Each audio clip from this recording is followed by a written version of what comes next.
My guest today is an incredibly talented actor and director. For the past 7 seasons, he has played just about every version of Harrison Wells you can imagine on the CW hit series, The Flash. Very soon, he will be visiting yet another superhero in the Arrowverse as director. A big welcome to Tom Cavanagh. Tom, welcome Hello. finally to Comic Book Central. I've been waiting for this for a long time. Thank you. Good to see you. I love you. You're repping the brand with that shirt and that mug, I noticed. Nice going. I do. I have this mug for the video version. I've got this mug, but I think there was one that was introduced in like season 5 or 6 that I'm like waiting to get my hands on. It's even bigger. I drink a lot of coffee, so Yeah, same. Yeah, that's great. No, it's good. I love the repping of the brand. It's cool.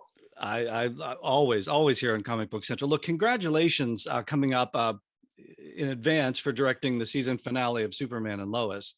That you're just moving into that now, correct? Is that The directing, no, I've actually like for Superman and Lois? Oh yeah, absolutely. Yeah. We're oh yeah, we're starting prep. We're just starting prep on it.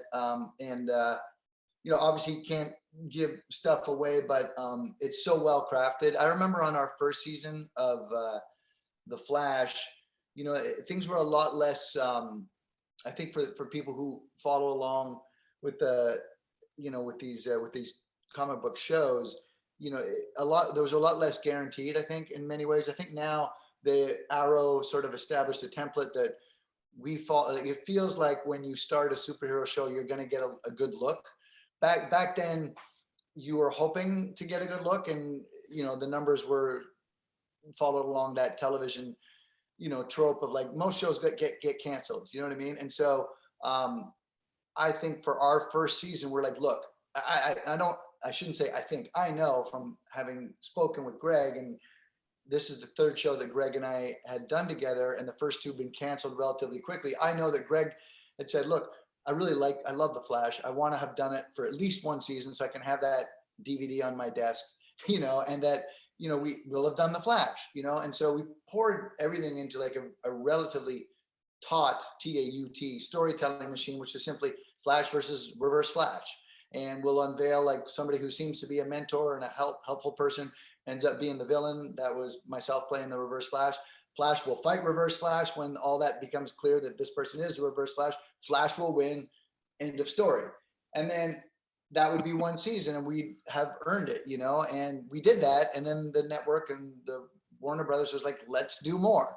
You did it so well. You did it so well. They really, I really do think like that was like sometimes the simple stories are the best stories, right? And that story was just kind of so simple. It was a Genesis story. He becomes, Barry Allen becomes the Flash, and then what Eobard Thawne's journey is. This guy's just trying to get back home ultimately and has to use the Flash, and so needs the Flash. And that to me was the crux of the really good storytelling. The fact that the villain wasn't just malicious with bad intent, but rather that needed this person. And because it took a while for that machine to work, they of course inevitably would bond. And then it becomes harder when somebody you're bonded with tries to kill you, And so that, I thought that was really good storytelling. Everything had a purpose and needed everything, and it was very simple, right? This guy wants to go back home. This guy wants to, he wants to become the Flash and save the world. And so, once that story was told, then it becomes, oh wait, what are we going to do for season 2? Because we really, you weren't sure that you were going to have a season 2. I think nowadays, that's the thing. I've talked to some of the other Flash actors. They said, because that was why they turned over so many cards, I think initially, was that there is no guarantee of a season 2. So what are you holding on to? You might not get that. Yeah, and I think so turn over some cards right away. Why not? 100%. I remember talking to Greg on season 7, episode 7, season 1, when we were, like you said, I love that. By the way, I love that expression, turning over cards. Mm-hmm. Literally, we've been like bang, bang, bang, and I remember saying to Greg, we are all worried about story, meaning, are we going to run out of story? And his response verbatim was like, "There's always more story," which is really true. If you are in your position and know as much as you do about the comic book world, that there's decades to mine from, right? But yeah, there's decades behind me, of stories behind 100%, right? That you're eager to tell, and how to calibrate and figure which ones to tell. I remember we did Crisis in the second season. And I remember thinking, when I heard Crisis, I remember thinking, oh, what a great season this will be. And then we did it in 2 episodes. You know what I mean? Largely because you're like, are we still going to be there? How quickly do we have to tell these stories? Right. I think Superman and Lois, you know, knock on wood, goes into this with an idea that it's such an important property for Warner Brothers. And if you're going to talk about Superman and Lois, you're probably going to have some tarmac on which to lay your stories out, right? But what I do find with their first season is, even with that tarmac, you know, out there, and the idea that they very probably will be around for a bit, their first season storytelling, I think, is really well thought out, in much in the way the Flash was. You know, the way they're building and what they're trying to do and how they're incorporating the main characters, but also one of the things I really like about what they're doing is our stuff was very much like, here's a core group of characters and we're going to tell their story. And it was largely people in the Cortex with the West family, you know, and that was it. Whereas on Superman and Lois, they're talking about the main characters, the family, but also they've really incorporated the town, which I think is really important, that iconic Smallville town. And all the stories that they're telling through the family, they're very careful to see how this reverberates throughout Smallville. And so I think that's a very wise thing to do, because you're involving that many more people, but you're involving them with purpose. And so it's kind of cool as I watch them like build towards the finale, how they're doing it. It's very exciting and very good storytelling. I'm very excited, looking forward for people to kind of see what they're doing. I know you're doing a lot of press today, so I'm going to go into a flash speed round here on some of these things as we go through. Just getting the role of Harrison Wells to begin with, we talked about those early days coming in. You thought maybe you just get one season, but how did that role come about for you, and how did you approach playing a character that they were flipping over the cards so early? You're playing one version, then you play mentally. Yeah, you have to play it differently. Well, first they said because everybody who is in the know will hear Thawne. They're like, oh, okay, we know who this is. So the character's name was obviously, as you know, Harrison Wells, right? There was another character, Eddie Thawne, right? Mm-hmm. That was like, oh, well, that's got to be some angle there for people who were in the know about, like, well, this, as soon as you hear Thawne, you're like, wait a minute, Luther, you know, hang on a second. So they didn't want that out there. So when they were developing the show, they would not tell people who the actual Thawne was. And so they're like, hey, do you have any interest in playing like this really genius super scientist Harrison Wells? And I was like, no. And then they asked again. They're like, would you like to? And I was like, no. You know, and Greg is great that way. Greg has a cadre, a group of actresses and actors that he believes in. And in Hollywood, everybody always says, oh, we'll work together again. And it just never happens. Greg is one of those rare people. Bill Lawrence is another. Greg is one of those rare people that says, hey, let's work together again because I like what you do.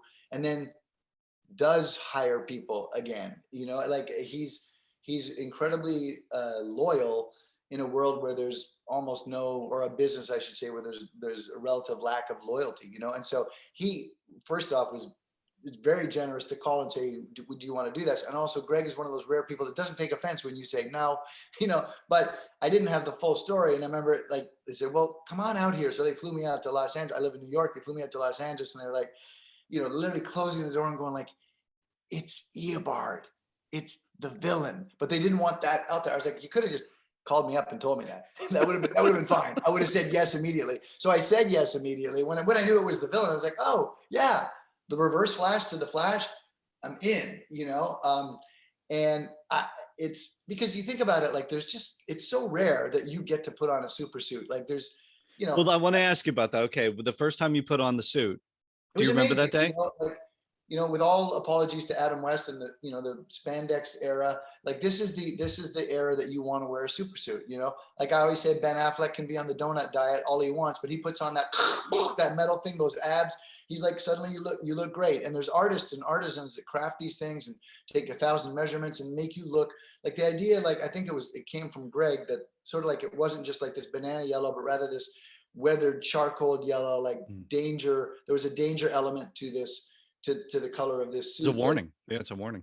100%, exactly right. And the way it looked and the menace of it, like they take it very seriously. They spend a lot of money, and so with the first time you put it on, putting it on without even doing a stunt was incredible. And then the first time we faced off against each other, Flash versus Reverse Flash in a football stadium, and went from one end of the stadium and smashed in midair, and you're like, you never would have imagined checking that box, not only to put on a super suit, but to be a villain and to be like one of those iconic villains like Joker or Lex Luthor or Reverse Flash, to be able to be the person that gets to put on that suit. I think talking to you and the people who are going to be listening to this, those people will appreciate what an incredible thing and what a rare thing it is to be able to play one of those people. I feel like nothing but privilege. You're stepping into history. You're stepping into history there. Yeah, and 80 years get like a million other better people than me. The fact that it's you, it's like, yeah.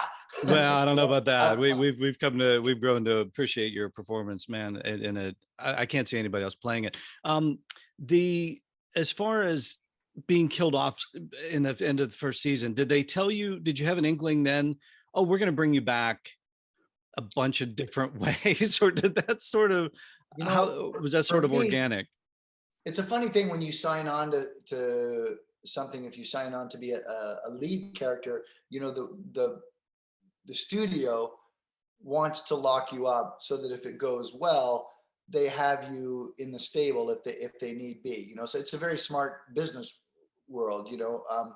So I was contracted, but I think you go into it much as we did, thinking, let's get everything out, let's play all those cards, because we won't get a second season. And that happens all the time, so that it's hard to impress upon people that it's not that you're unplanned or that you're not taking it seriously. It's just that you just never get a second season. Over 3 decades of doing this, I've had job security so very rarely. This is like the second or third time I've ever had it. And so you just don't go into it thinking that, oh, this will probably work, because simply you just get canceled, get your heart broken again and again and again. And so for us, let's tell this story, let's get this thing out there. And then if we have to regroup, we'll regroup. I knew that, you can't tell Flash versus Reverse Flash. You can't have in season 2, episode 6, me on a rooftop going, "You'll never get me, Flash." It just doesn't work. You can't go too often to that well, because the way you put it is, I think, a really good way. You start subtracting from the mystique, right? You can't, if Joker's always fighting Batman and then not succeeding, it becomes a joke in many ways. You have to save those arrows in your quiver. And I knew that going in. And so that when we finished season 1, which, me yelling at him, "You could have had it all," and him winning, it felt like, that's it. That was great. And I was prepared to walk away. And the idea, and was going to walk away. It was like, they're like, well, you could just be the Harrison Wells version without, Eobard. And I was like, I just have no interest in doing that. That would be like on the descending side of the mountain for me. And I felt like this is going to be fine to just walk away. And if they need the Reverse Flash, which they will, that you always have to have him lurking out there, as a threat, then I'll come back and do that. But then Greg had this idea, because of the multiverse, and there's 52 Earths, and there's you on Earth 17, there's you on Earth 37, and so on and so forth. Like, what if we created, a sort of in my mind, the way I pitched it was, what if there's a daily antagonist? Grant is so winning, Candace is so winning, Carlos, Danielle, Jesse, they're all just so incredibly winning. Like, what if there's somebody who's like a bit of an asshole, who comes in every day, and it's just like, he's uncouth, his social graces are non-existent, he just he stirs the pot and causes he's like a daily antagonist. Ultimately, he'll end up being good, and you'll think because you've seen the same face be really bad, you won't trust him. And that became the genesis of Harry Wells from Earth 2. And then once that went well, we're like, well, what are we missing on the show? What are the gaps to fill? And that's sort of how I approached it. Season 3 was like, we don't do a lot of comedy. So what if we've got like this con man, innocent HR guy, like filling in a little bit of comedic. Okay, so you were going and pitching some different characters. Season four was season 4, and then season 5 where that one of the all-time favorite acting seasons that I've ever had in the career of doing this was playing Sherloque, Sherlock Wells detective who's essentially tracking down the Reverse Flash, me. So me tracking down me. It seems so when I say it to you in the comic book world, it seems so incredibly shameless and indulgent. But at the time, we prepped everybody with these other, from multiversal like elements, and everyone's kind of like, yeah, okay, we get it. We couldn't have done that season 2, I don't think. But see, by the time we got like ramped up to a few seasons in, it was like, I remember people going like, yeah, this guy, he's looking for this guy, and this guy's not gonna fall for that, and that was like. And you're directing the episode too, so you're in the chair directing. I mean, that had to be, I know for actors, the ego is, there's always sometimes, but that had to be a mind blowing, trippy kind of thing too. The great thing about directing myself when I'm playing, like these multi characters is the great thing about it really is. Which is maybe counterintuitive to what you might expect, is like it's absolutely non-indulgent. Like it's really like one take, quit wasting time, get it right, and then move on. Like the thing that you can't do as a director with another actor, like you want to give the actor multiple takes and make sure that they get into how they're feeling good about it and be respectful. But when I'm directing myself, it's like, I don't want to hear any of that. You got one shot at it, get it right, and then we're moving on. So it actually becomes very efficient. Also because I don't have to tell the actor, I kind of would like you to kind of turn to camera maybe on this line, and then maybe like, I know already what I want from the character, and because the character is me and the character's going to do it, and it's going to do it once, and then we're going to move on. So it's actually like, in a strange way, super efficient to be directing one of the characters that I play, because I don't stand for any of my crap. Like I said, I know we're short on time today, so I'm going to go real speed round on these last ones. Do you have a favorite Wells? I wouldn't say I have a favorite Wells, but I will say like the reason to do this show for me, like the starting point for me, the hub of everything is Eobard, like the Reverse Flash. That'd be. It's the only reason to be there, really. What's your favorite part about your run on the Flash? I know we're coming to an end of it. We know you'll probably be back at some point in different forms, but just kind of wrapping things up, what's been your favorite part? Really, when I'm trying to tell this as quickly as I can, but if you think about like, the imagination that you're reading a comic book creates in you as a younger person, and then you go out and you do that on the front lawn or the back lawn or the woods or the thing, and everything's up there in your head. You've just read it in the comic book, and now you go do it, and it's pure. It's like you might not be jumping off a building, but you are, and you can feel it. And what's incredible about doing a show like this is all those, all the devices and props and effects that you imagine in your head. When you do it, those are provided to you. Millions of dollars is given to you to say like, hey, now we're going to make, everything that's happening when he comes out and goes on your left, we're going to have all that stuff going on in the background. And we're going to make it look real for you. And so like, when you do this stuff and you like, I punch you, and like, you go flying back. It's like, well, now I punch you, and we're going to hook a wire and pull you 100 yards onto this pad and have some explosions go off behind you. So that is there for you. And it's just incredible if you love comics that is provided to you. And so for me, the favorite part is always doing those stunts where it's like, oh my gosh, like we're going to make it actually look like everything you imagined in your head. We're going to make it look like that and more. And it's just an incredible thing to do. Will you ever return to Stuckeyville, and will we ever see Ed on Blu-ray? Or so is the music funny, like I look at like Julie Bowen, who's gone on to do Modern Family and win like 1,000 Emmy Awards, and like, or the peers like Lost and Gilmore Girls, and the shows that we did are always, you see them streaming by you on the platforms, and Ed is never there because of music rights. In a strange way, it's this little capsule thing, you know, that makes it in a strange way a little more valuable because you can't see it. But I think that good fight is happening as we speak, and I do think that there's no real reason for a show to have gone like 4 or 5 years and to have done as well as that show did, for it not to be available to a younger set, you know. So I really do hope that at one point that Stuckeyville ethos will be up there on a platform that people can log in and see, what was this thing about anyway? Pilot for you sold a pilot to WB, and you've got deal with the NHL coming up for a show too, right? That's in the future.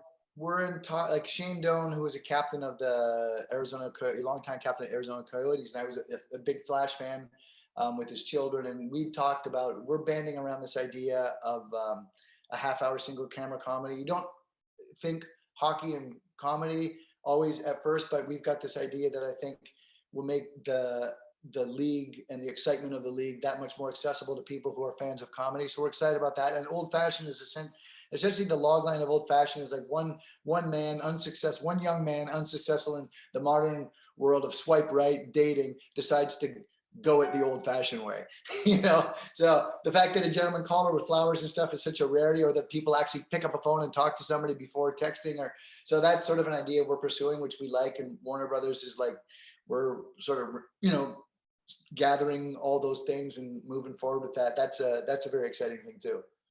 Well, Tom, you're always welcome back on Comic Book Central. Hopefully next time we'll get inside the mind of Tom Cavanagh a little bit. And thank you for all these seasons of all the different versions of Wells.